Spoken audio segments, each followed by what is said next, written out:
Welcome back. Here we are again, out of the ground, reading the Book of Dust by Philip Pullman. This is episode 6, The Pleasure of Knowing Secrets. And of course the quote continues, is doubled by telling them to people. Now, there's a lot of doubling, a lot of telling of stories, a lot of retelling of stories in these couple of chapters. Chapter 8, The League of St. Alexander, and Chapter 9, Anticlockwise.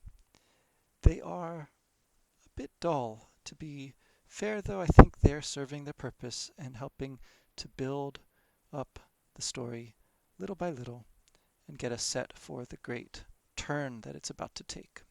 So let's bear with Pullman and his characters here. Again, we're mostly in the school setting, and we're following Malcolm through his days. The League of St. Alexander picks up right where the previous chapter had left off to explain what that strange emblem on the woman's badge might represent.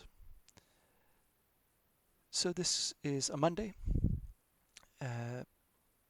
playground scene where the cries of children are carried by the wind over the flooding meadow beyond, that port meadow that separates the school from the trout and the priory of his home. We see Malcolm by himself, but quite engaged. He's working on his non-unscrewable screw with a Swiss Army knife. I don't think that would be allowed at school nowadays, but maybe things were different at the time. Or maybe he's a bit naughty after all. And he takes no notice, again that phrase, of his friend Eric, who sidles up to him to tell him more of the stories that he ought not be telling. That murdered man that they were talking about the other day, he was a spy. And, of course, he shouldn't really be saying this, not just because it's breaking the trust of his father, who told him, but because it's against the Official Secrets Act. Now, Eric's logic here is ponderous, as the narrator says.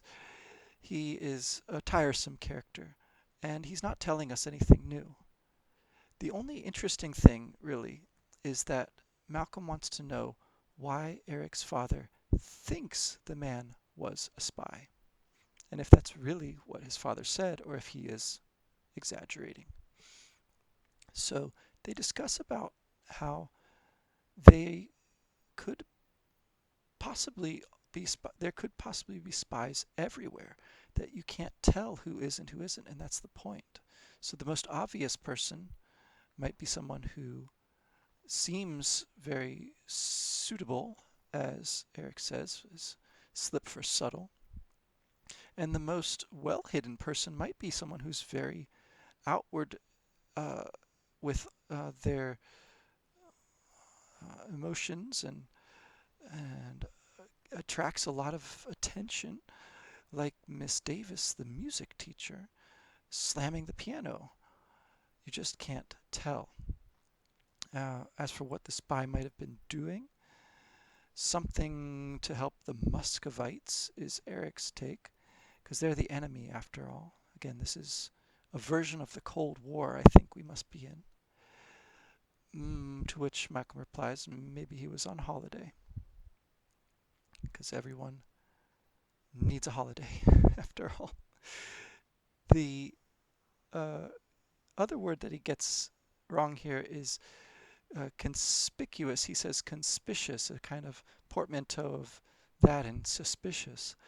And this is explained in a little bit of Malcolm's thinking at the end of the section.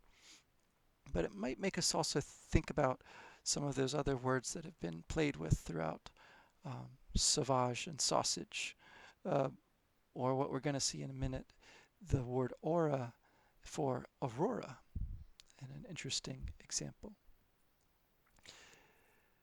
So he departs from Eric to line up, or rather lines up right behind him to conceal himself behind Eric's height, with the request that he try to find out from his father what it was that made him think the man was a spy. And the lineup is a bit different because there is that person with the harsh voice and the tight buns of hair, and she rakes with her cold eyes all of the students in their lines. The teachers and the headmaster gather them in the hall for the assembly, which is unusual at this time of day. And Malcolm takes a look at the teachers' faces to see that they are unusually serious, solemn. In one case, the music teacher, she's been crying because her cheeks are wet and catch the light. So this is all in contrast to the normal purpose of this room, which is cheerful clamor of cafeteria lunchtime, the smells of boiled swede and jam and rolls, and of the sweat of the children playing over many years. Something drastic is happening here. Now, this woman is introduced as a Mrs. Carmichael, and that name seems to mean something like the fort of Michael or of Saint Michael. Of course, that part of it refers to the archangelic leader of the angelic host in Milton's Paradise Lost and in the mythology behind it.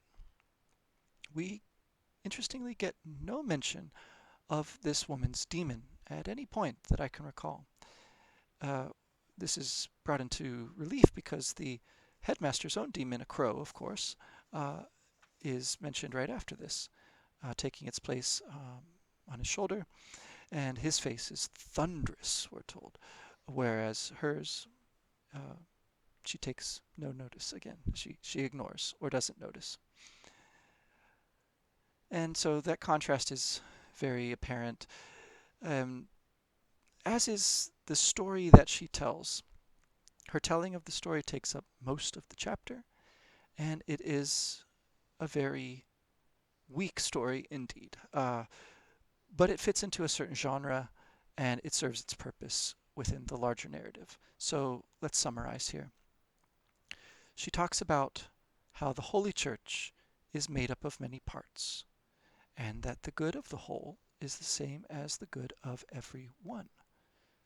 This is her thesis, and it seems to be drawn from passages like the famous body and the members. I think that's in Corinthians. Anyway, a Pauline letter.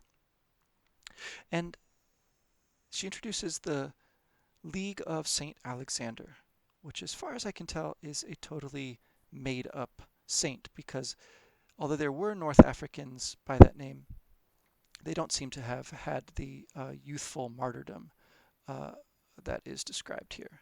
Or rather, not martyrdom, but the youthful experiences.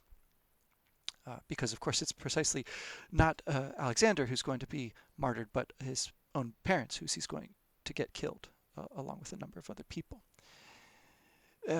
So we're set in North Africa, though, which does correspond with a very important church father, namely Augustine, whose theology of original sin is of utmost importance in these books.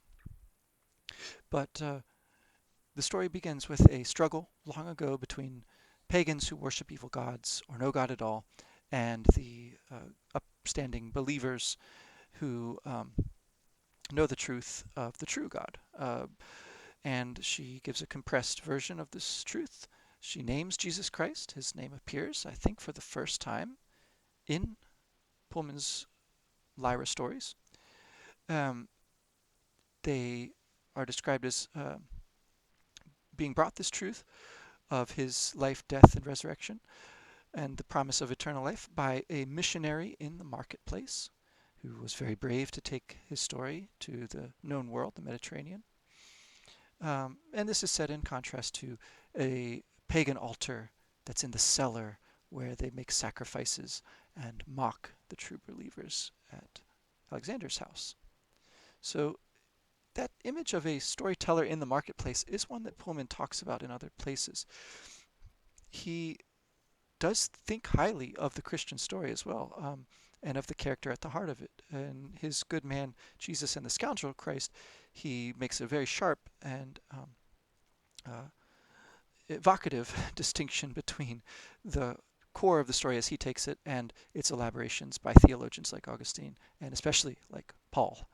Um, Now, in this version of the story, we have a governor of the province named Regulus, who, again, there are saints named Regulus, um, and of course, that name, with the typical parsimony of names that Pullman has been going with, having a Robbie and a Tom be Malcolm's friends at school, as well as other characters, uh, the Lord Chancellor and the murdered man.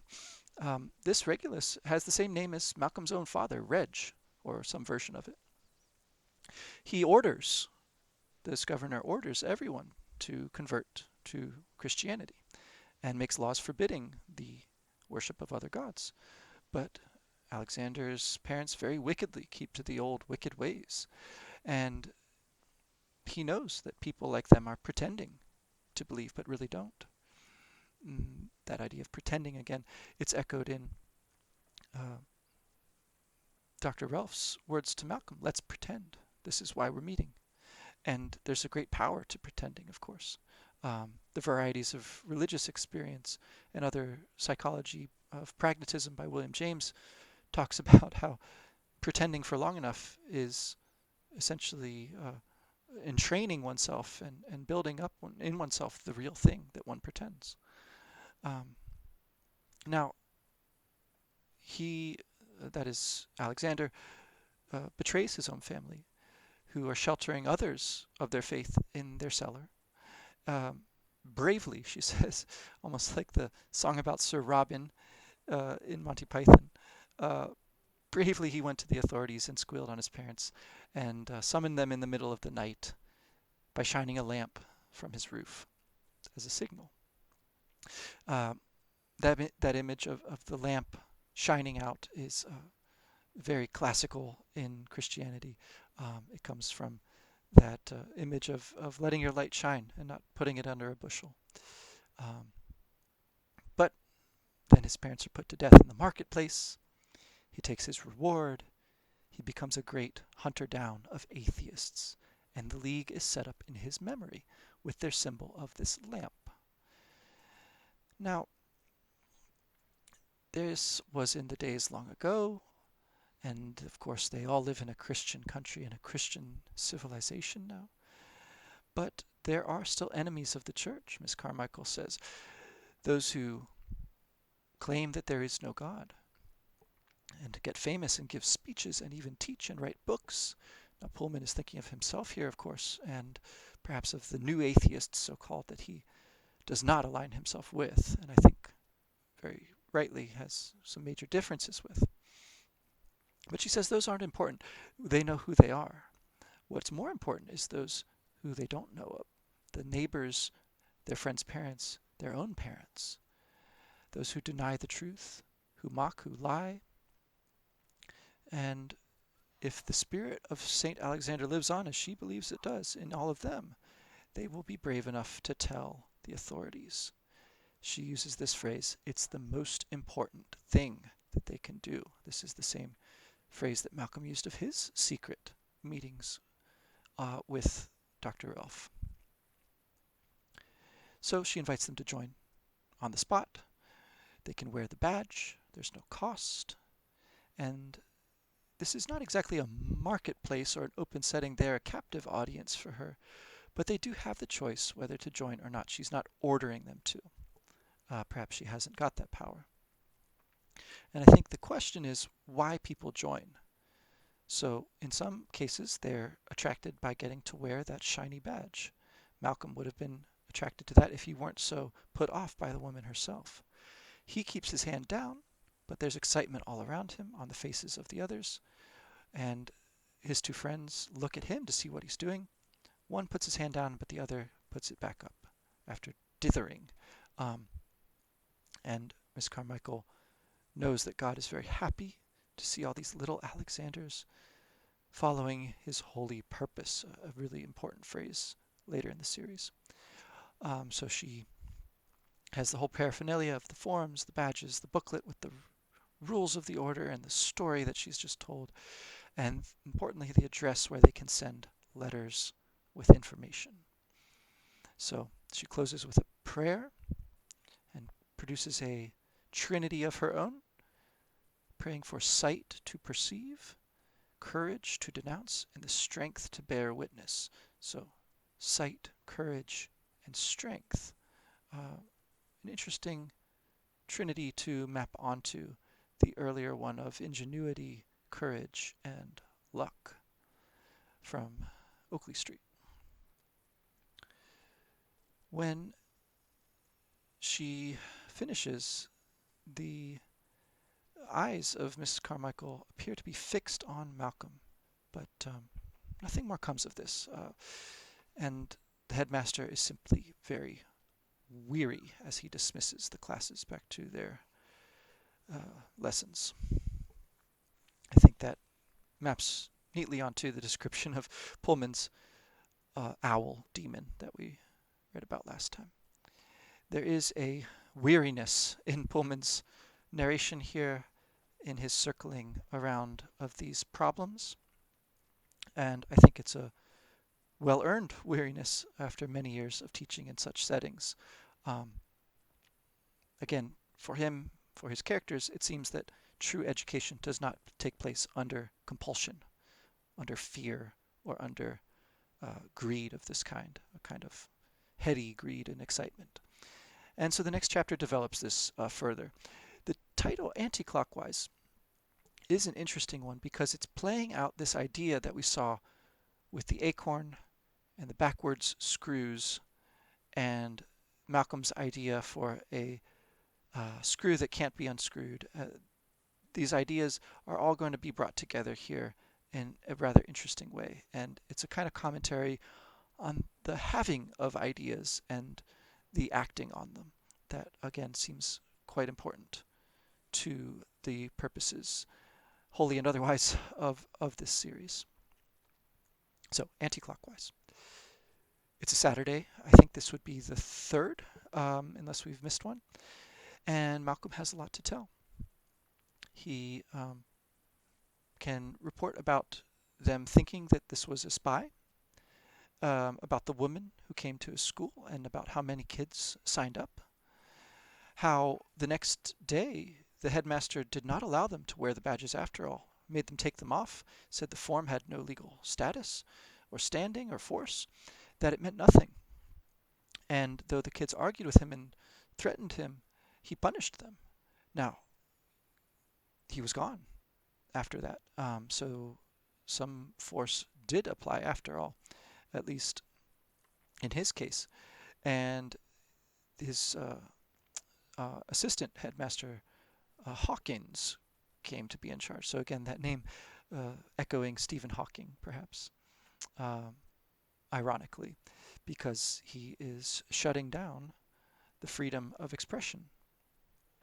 In his telling, there was a mistake, and they would not be making it again. They give the badges back, and the teachers, although they can dispute it, are mostly afraid of the students now.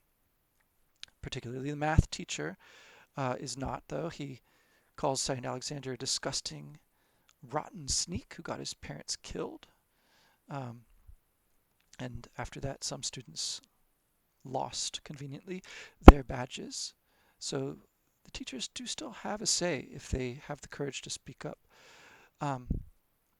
But only about half of the students haven't joined.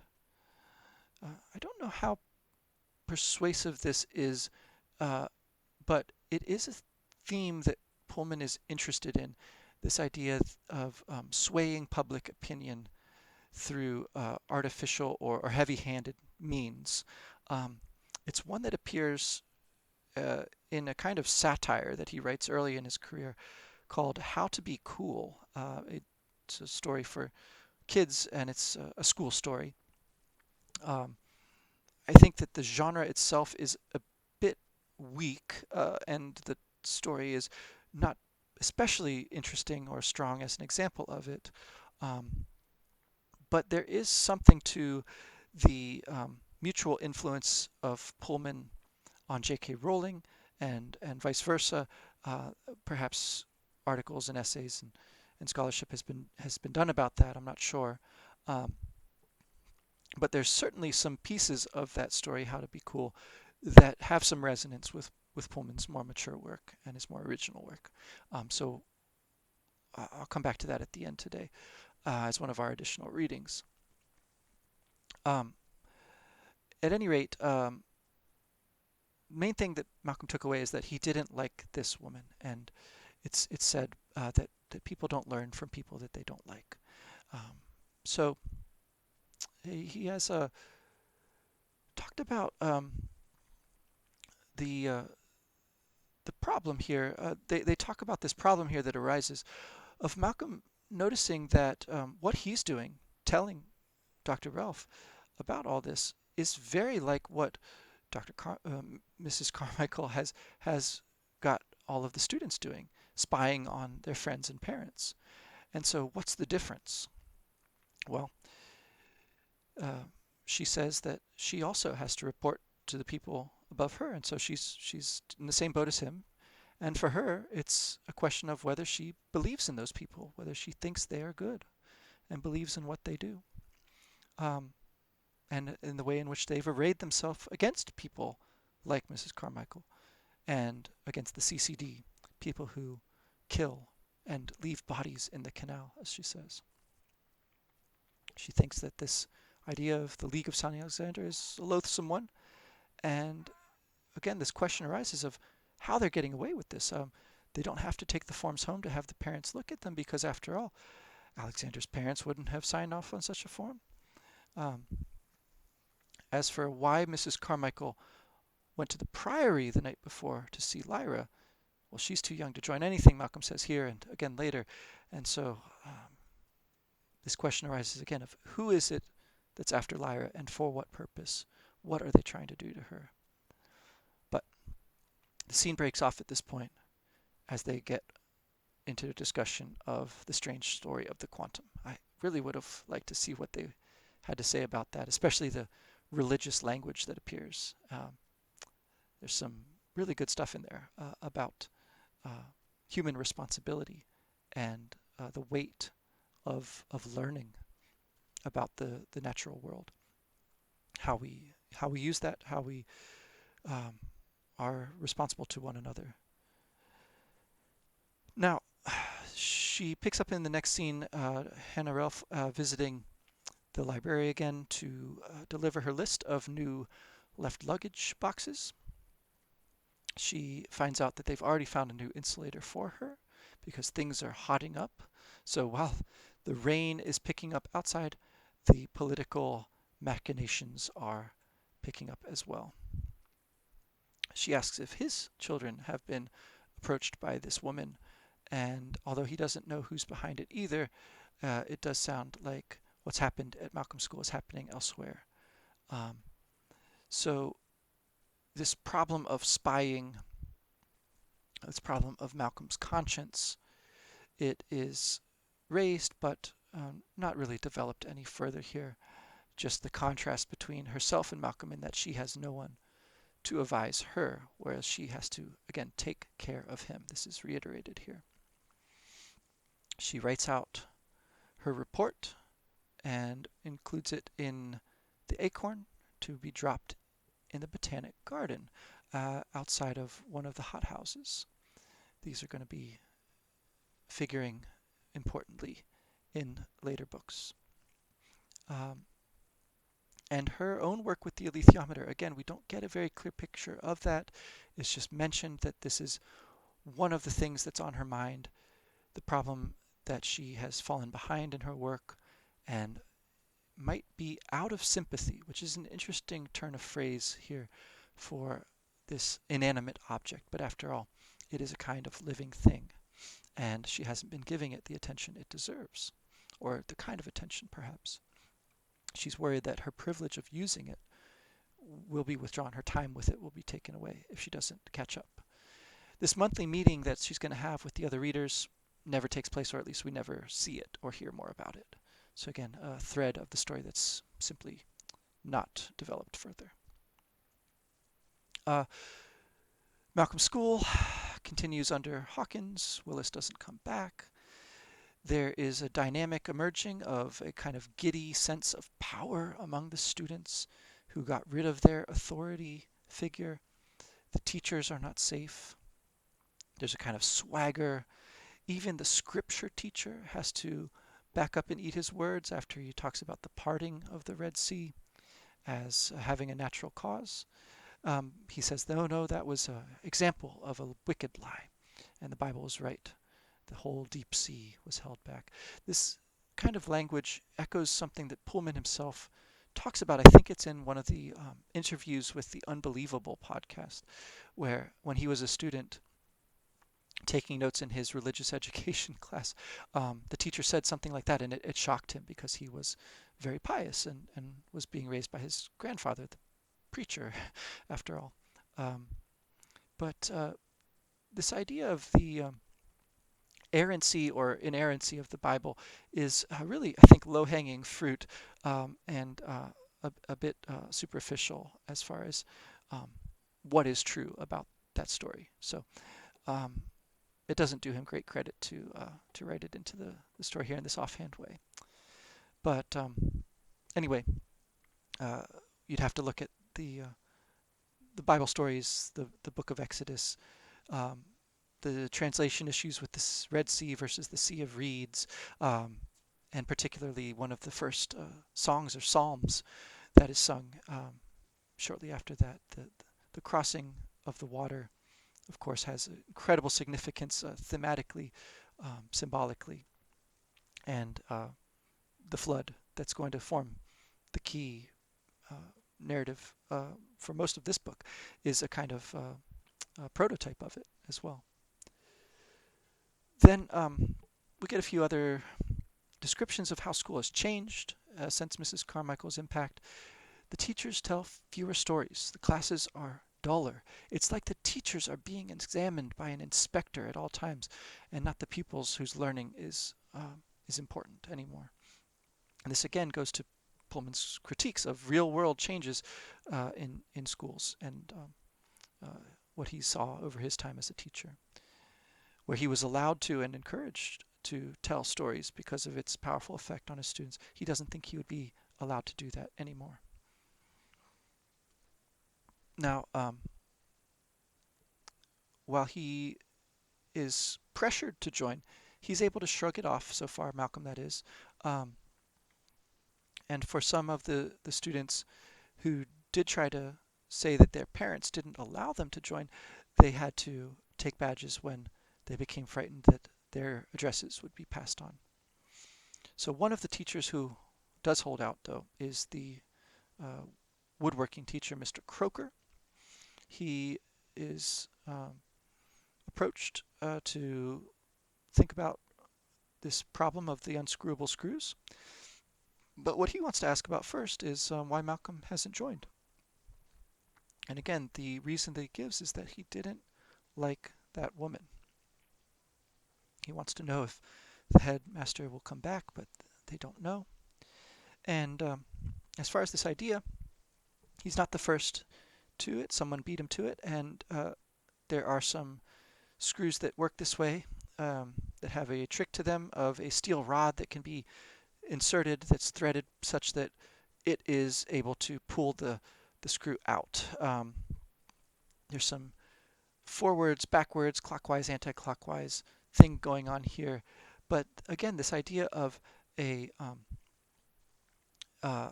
way to cut through the Gordian knot, or to get outside the box of a problem and think about it in a new way.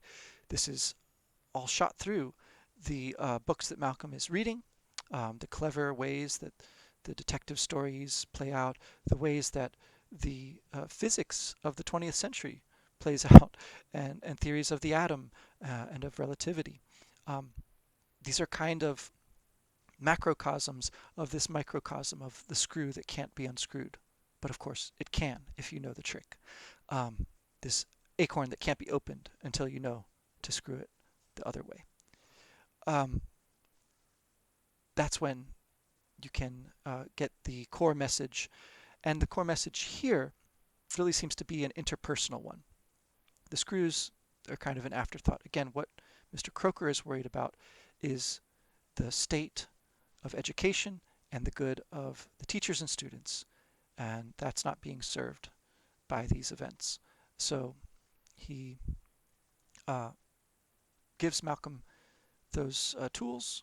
He won't be using them, and this is a really touching scene. This is a moment again where Malcolm is making a connection with another adult that he can trust, and that cares for him in the way that people keep telling Hannah Rolfe to take care of him.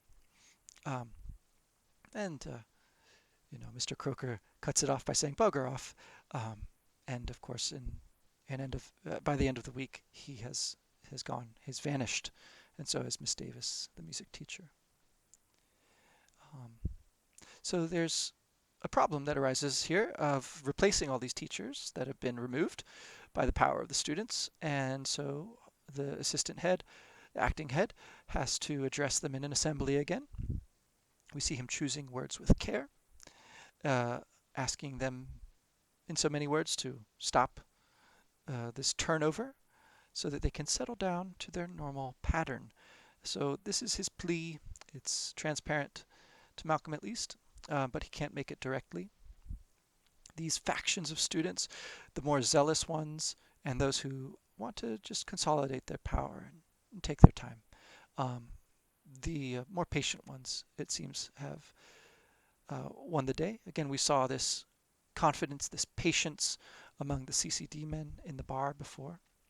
And at the bar, as he tells the story and discusses it with his parents, they get angry, but they just don't have time or the attention to give to it.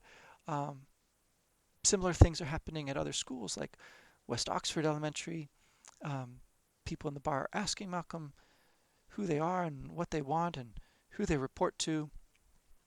So he resolves to find out. He doesn't take the step of joining, which is probably good for him and for the story that we're being told. But instead, he goes back to that well of his friend Eric, who will tell him anything. This is where the quote about the pleasure of knowing secrets being doubled by telling it comes in. And if he asks the right questions, he'll get this information from his blabbermouth friend. So there are some bits of catechism almost that he quotes to him here about having the sound reasoning and the clear knowledge of incorrect or wrongful beliefs. And on that point, they write to someone called the bishop. And who's that? The Bishop of Oxford, of London? They don't really know.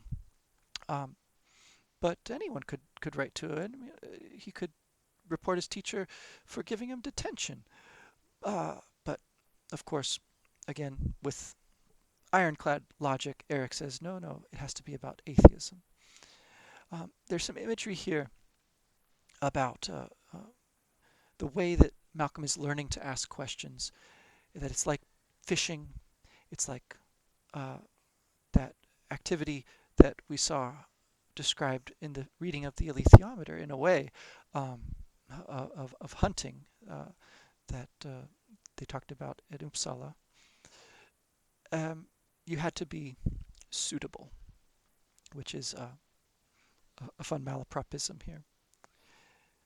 So there also is an allusion to re-education, and this comes back to this idea. Pullman has stated that it's not so much religion itself that he's against, although he's unsure about the truth of it. What he's against is ideologies that close down the freedom of inquiry and belief. And so re-education camps, of course, make us in the West think of communism, the Muscovites, as Eric says, and communist China as well. So that's another level. That's presumably what's happened to Mr. Willis and to these others who've had their names reported. Perhaps the teachers are leaving to get away from that, or perhaps they're leaving because they're being taken to these re-education centers, whatever they are. Now, there's also a sexism built into the church, which is brought out here, but not dwelt on.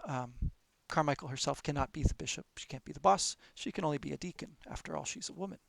Um, and this is the point at which perhaps it finally clicks for Eric that he is telling too much. He's not supposed to tell him any of this. But Malcolm says, "You're persuading me. Everything you're saying is persuading me." Persuading him to join, to not join. Well, the problem here is that we then get these stories told again and again. So we don't have to sit through them again, but there's a kind of repetitiveness at this point. Um, we're circling around something, but we haven't really made it to anything new just yet, and it's a bit tiresome for the reader. So what he's trying to do is find out why she was at the priory. Of course, he's there to talk to Sister Fenella to help as well. He gets to the kitchen and smells paint, which is intriguing. Um, but in the process, he startles poor Sister Fenella, and we get a brief mention here of her weak heart that was broken by some young man. And he thought that those things were connected when he was younger himself, but now he knows that, like the crosses on the bottoms of the vegetables, is not literally the case. Um, but I wonder. Um, so he helps. Again, he has a superior potato cutting technique, getting rid of the black spots on them. Um, asks about Lyra, and the way that they jabber is like a pair of swallows. So again, likening Lyra herself to a bird. Um, there is a kind of private language that they have, um, which we see, of course, with everyone in these worlds having their demon to talk to. And that seems to be core to the development of language, of thought itself, and of the personality. The relationship that we have with parts of ourselves then seems to be brought into the foreground. It's not something that one can really get stuck with. It's something that all babies go through. Um, I don't know if, again, there is a significance to the fact that Fenella is a bit careless about the patches of the potatoes, or if she is correct about that. But it does sound a bit like a kind of autism if someone were to only be able to interact with their own demon and not develop a truly communicative language for others. Um, so finally, he comes around to asking about that lady who was here. She supposes that she was with the child services, that they came to check and see that they were taking care of Lyra. And she hasn't heard of St. Alexander, but after all, there are so many saints, and they all do God's work. This is all rather feeble defense of her simple-hearted faith. But there it is. So I really like Sister Fenella. I think she's a wonderful character, and I don't love that she's given these kinds of platitudes to mouth about how uh, even if it's hard for us to understand that good might come of it, that these questions are too deep. Um, I really wonder about the opportunity that's lost here to instead have her tell a real story. Again, going back to what is it that animates her faith? What makes her believe and has made her to give herself to this institution for all of its flaws? Um, we don't get that, and maybe it wouldn't be appropriate for her to talk to Malcolm about that just yet. But she tries to divert him now that he's finished all the potatoes with the offer of polishing the silver when Benedicta comes in to borrow him. So she lets him know he's not in trouble. She just wants to know more about that woman because she understands that she's come to his school. So it's a case of both characters wanting to find out from the other one about the exact same thing, about this mysterious woman and who she represents and what's behind all that. So, for the second time, Malcolm tells the story. He has just told Fenella about it, and he has told, well, Dr. Ralph about it in not in so many words, but he's going to in a minute. Then he repeats that idea about Lyra being too young to join. But of course, the irony is that all of the students are really too young to be doing something like this. That is not an appropriate thing for the religious authorities to be asking of them. Um, it is profoundly against the tenets of the faith, in fact. But um, there it is. And we wonder if Malcolm had any chance really to find out more about what Miss Carmichael was doing there. But at any rate, it is allayed because he is very effectively distracted by bringing him into Lyra's room, where this smell of new paint is emanating from. Um, yes, uh, it's true that their business is concluded, whatever uh, that empty phrase means. It's true that the newspapers haven't printed anything about this, and perhaps they aren't allowed to.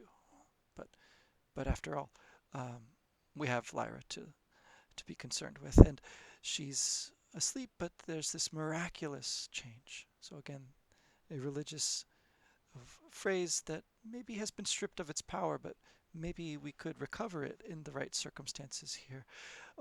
That's been affected by bringing beauty into this room with paint, with rugs, with the possibilities of building bookhouses, bookshelves, uh, a table, chairs, putting pictures up. Um, Malcolm thinks that she'll teach her demon to read. She needs a toy box, a rocking horse. There's all that lovely oak, right? What was used for protection can also be turned towards the purposes of beauty, of education. And why was he making those shutters after all? For security. So, okay, then we come to our fourth Saturday, I think, of Malcolm telling things to Dr. Ralph. And there is a insistent description of the level of the water by now. It's full to the brim everywhere. And we see Hannah Ralph filling her sandbags just in case. But this is a job that's impossible, really, for one person to do unless you made a frame, right? Any problem can be tackled. But Malcolm helps her with it, so they finish up. Um, she asks if it's really safe for him to be out in his boat in weather like this, but as he points out, in fact, he's safer there than anywhere. How true. Because when you float on the water, it won't harm you.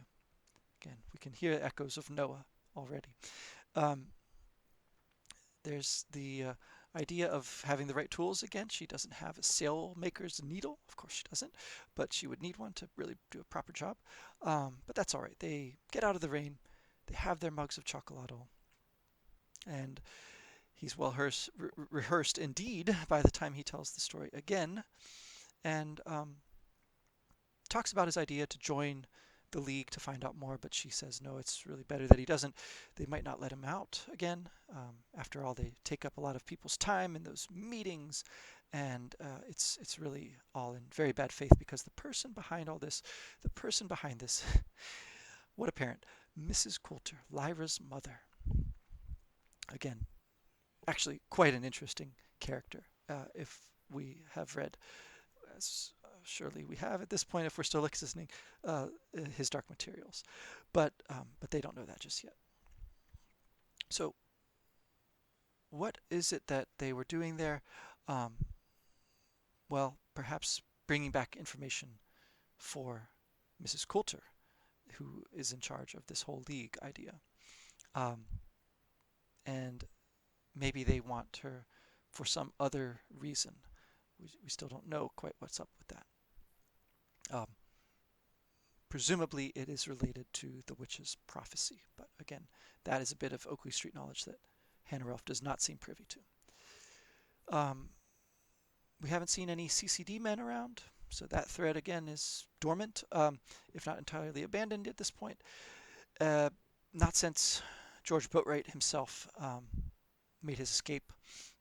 They wonder what he's up to, but all they can do is speculate that if he's hiding in the forest of Whittam Woods, and this is one of those weird places where there's a distinction between what's in the audiobook is Whittam Forest, and what's in the American edition I have is just the woods. He's soaked to the skin either way. And now, what about those books, right? So each time that we get up to a discussion of books, the story breaks off. In this case, the chapter breaks off, and we don't hear what Malcolm and Hannah are actually saying about them. So what about these books? Again, I think that there is a really interesting connection actually to a couple of Pullman's other works, his lesser known books, How to Be Cool, especially hard to find, and The Good Man Jesus and the Scoundrel Christ, which had a bit of controversy when it came out, but seems to be largely forgotten now. So here's a passage from How to Be Cool, 1987. They are talking about cool waves. So one of the characters, Prakesh, says, it's a cool meter. It measures cool. You want to talk about it? What do you mean it measures cool? How can you measure cool? With a coolometer, he says. What are you talking about? You got nuts? No, let him explain, says Deidre. Right, so what it does, said Prakesh, pulling out a chair and sitting down. It's electronic, right? And it's sort of like radar, only instead of electromagnetic waves, it picks up cool waves. And he says he might be the first person to have discovered them. See, there's only a few fundamental forces in the universe. Electromagnetism's one, gravity is another, and I reckon cool waves are too. That's on page 32. And then he goes on about 100 pages, 150 pages later. Listen, this is urgent, man. I've been at the computer ever since breakfast. What with the bananas and the radio interference and all, and the blip coordinates, I think it's going too far. We can't turn back. We're into the vortex. What's that then? Said Julie. All the cool in the universe, said Prakesh urgently, is whirling around in a great big whirlpool kind of thing, getting faster and faster. I got it tracked with the direction finder. The new coolometer, it's poised right above Memorial Square, and we got about an hour, and he looked at his watch, and 5 minutes before it strikes. Strikes? What do you mean strikes? Like a lightning, said Prakesh. You have a lightning rod, right, to attract the electricity in the clouds. Well, this vortex is building up a massive cool charge, and as soon as the right person comes along, it's going to sap and hit and coolify them. So, pretty interesting stuff. There's some fun things with images as well. The way that words are laid out in posters, and there's this thwip noise that happens at the end of the chapter. I don't know if Pullman himself got to do the illustrations or if they had someone else. I can't find out. I don't see any attributions, though. And then, of course, The Good Man Jesus, Scoundrel Christ. I think that will merit its own discussion at some point, certainly. As does How to Be Cool, to be fair. But the other extended reading opportunity here would be to go into the saints' lives. So actual saints' lives. So just very briefly, cursory search turns up several saints who are associated with this image of the lamp and the light. Saint Lucy, Saint Catherine, Saint Brigid. And there is at least one Saint Alexander from North Africa, from Alexandria. And there is a little description here that I'll just read. Let's see. Alexander was born around 250 in Alexandria, Egypt. He survived violent persecutions that took the lives of many Christians in the Roman Empire. And in 313, he was named the Bishop of Alexandria, a center of learning in the ancient world. So that name might be significant for that reason. During the time, a strain of thought called Arianism was becoming popular. The teacher who fathered this heresy was wrongly insisting that Jesus was not consubstantial with the Father. So Alexander excommunicated him in 321, and as tensions grew, pushing the church to the brink of schism, Alexander responded by organizing the First Council of Nicaea in 325. when the church addressed our understanding of Jesus and articulated it in the Nicene Creed that we pray on Sundays today. So this all comes from the Faith ND webpage on the University of Notre Dame. So that's not that far off from the kind of story that was being told, but probably a kind of hodgepodge and composite story that Mrs. Coulter and her agents cobbled together there.